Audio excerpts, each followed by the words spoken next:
The Vulture is finally in the live server for purchase with aUEC, and that means it's time for a salvage guide. And stick around to the end, guys, because I'm going to show you how to make 1 million per hour or more aUEC doing these salvage missions. Unfortunately, there is no small salvage ship in the game. They only come in two sizes, Schmedium and Grande. The Reclaimer is a beast of a ship, and it is really pricey. Without at least a 3-man crew, you can't get the most bang for your buck here, but if you want to crew it alone, you could. That brings us to the Vulture. The start of your salvage journey starts the same place all industrial journeys begin. Let's head over to Tessa Spaceport in Lorville and stop by the new deal where we can purchase the Vulture for a little under 1.3 million aUEC. Unlike mining and the Prospector, salvaging is pretty straightforward and simple, although you can't rent the Vulture like you can the Prospector. The Vulture is fairly large, considering a lot of its components are only size 1. Those large arms on the front have 2 scrapers, one on each side. These each have 2 slots for alternate modules.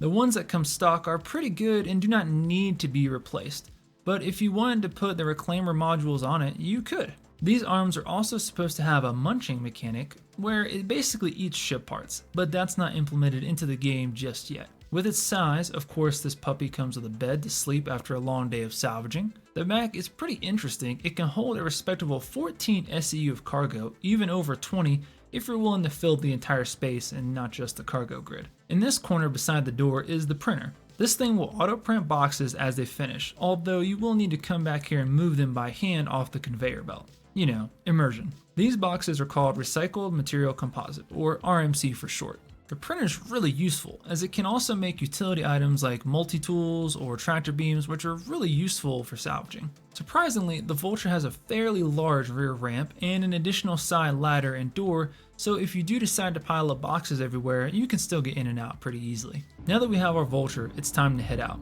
Salvage missions come in 2 categories, those under the General tab and those under the Personal tab. The General tab ones are easy and have no time limit to complete. The ones in the Personal tab are called Risky or Cleanup, and always have a time limit, usually 30 minutes, before security arrives or mercenaries and start to engage you, risky. For normal and risky salvage missions, you'll need to pay for them, but cleanup missions actually pay you, provided you can complete the salvage within the given time limit. Another thing to keep in mind is that cleanup missions do not have any cargo inside of them, but we'll get into why that matters later. When you first open up salvage missions, you'll notice they're for relatively small ships. That's because in 3.20, salvage missions come in tiers, although they don't have any reputation associated with them like bunkers. To get to where the real money is, we'll need to complete at least 3 salvage contracts under the General tab before we can unlock the 30k and 50k missions, which is what we want. I know that's a lot of info, but the salvaging itself is really simple. Let's make our way to our first wreck and I'll show you what I mean. Now that we're here, we want to position ourselves to start. If you've done mining before, you know that there is an optimal range for the laser. There is no such thing for salvaging. But I find that 20 to 40 meters to be a good distance for me. To flip us into salvaging mode, press M on your keyboard, and the salvage UI will appear, and you'll see the scrapers deploy. Let's go over what we have here. Top center of the screen shows us the extraction rate, the current RMC box we have producing progress, the salvage left on the ship portion we are working on, and filler station status. Bottom center, we see the laser relative spacing and amount of material left where that respective scraper is aimed at. The left and right side display the same info for that arm scraper. On top of either side is the scraper modules. As I mentioned before, this comes with 2 different ones. The cinch is meant to be smaller and more precise. You give up area coverage to create RMC faster. This means your salvaging takes longer of the actual hull, but you make boxes faster. The Abrade is the opposite. Its diameter of coverage is more than twice the cinch. As a result, it makes salvaging the hull much faster because you cover more area, but you create less boxes as a result. Below that is the properties of the currently equipped module, and lastly is the distance to target from that particular scraper. At the time of this video, scrapping is slightly bugged and doesn't scrap as fast as it's supposed to. I find that the Abrade is a good mix of coverage and speed until this is fixed. Flip on your scraper using left mouse clip and we're salvaging. There's that beautiful orange glow we love to see. As we go along, you'll see the hull melt away to reveal the ship's frame. Here's where you need to decide if you're doing this for the progress to the next tier or the money. At the top of the screen is the progress bar. Once this is below 50%, you can actually abandon the contract and it'll be considered complete. Everything on or in the ship is considered salvage and is free game.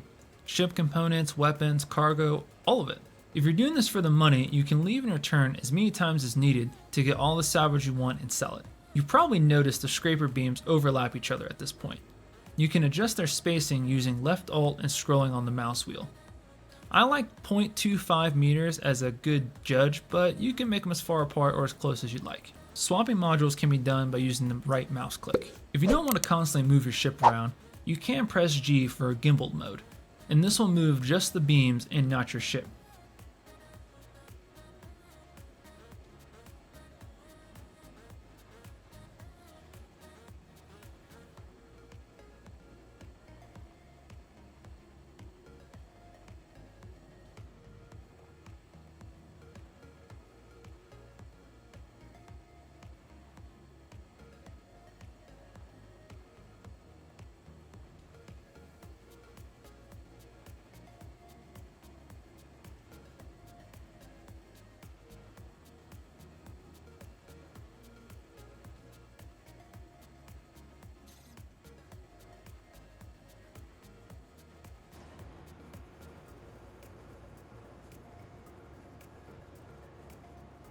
As you fill your first box, you will see the station say ejecting.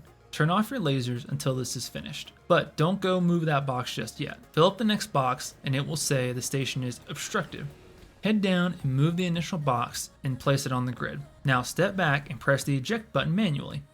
Then place that box on the grid as well. This method means you get out of the seat half as often and it saves you time in the long run. Once you complete the 3 contracts I mentioned before, you're ready to make big money. The contracts we are after here are for an A2, an M2, or a C2, but you could even do Constellation and Andromeda ones as well. And you should ditch the Vulture for these ones.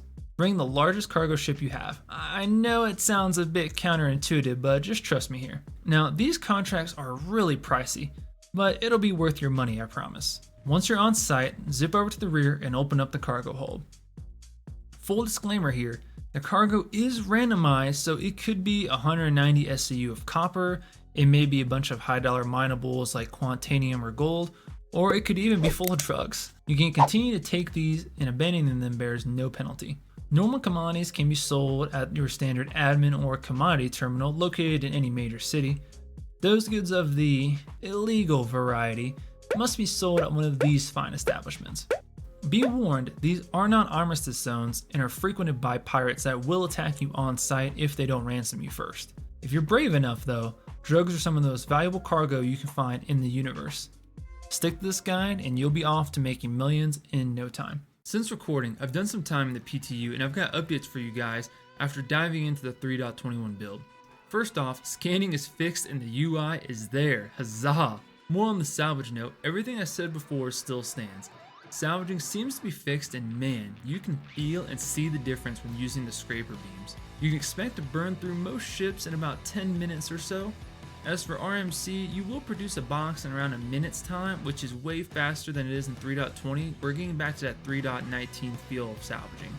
The cargo in these wrecks hasn't been removed, but it's been noticeably dialed back from what it was before, just like SIG promised they would do. You won't be making millions from a single C2, although the cargo is still really valuable and there's plenty of it, so it's a worthwhile investment to chase after these. Let me know what your favorite salvage ship is down in the comments below, and thank you guys so much for watching. We'll see you guys next time.